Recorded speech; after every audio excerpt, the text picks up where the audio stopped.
Σοκράτης. Συχνά θεωρείται ως ο ιδρυτής της δυτικής φιλοσοφίας. Η μέθοδος αμφισβήτησης του Σοκράτη, γνωστή ως Σοκρατική μέθοδος, χρησιμοποιείται ευρέως ακόμα και σήμερα. Τόνισε τη σημασία της ηθικής και της αυτογνωσίας. Αριστοτέλης.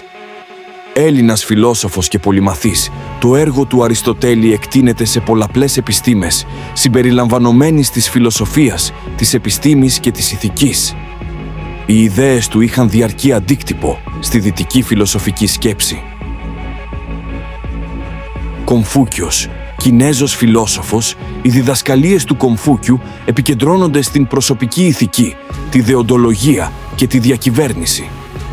Οι ιδέες του έχουν διαμορφώσει την ανατολικοασιατική σκέψη και τον πολιτισμό για αιώνες.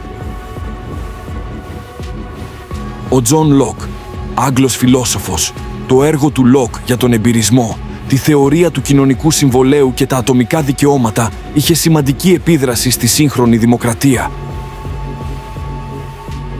Ιμάνουελ Καντ, Γερμανός φιλόσοφος, το έργο του Καντ στην ηθική, τη μεταφυσική και τη γνωσιολογία είχε βαθύ αντίκτυπο στη σύγχρονη φιλοσοφία. Οι ιδέες του για την ηθική και την ανθρώπινη κατάσταση εξακολουθούν να μελετώνται ευρέως.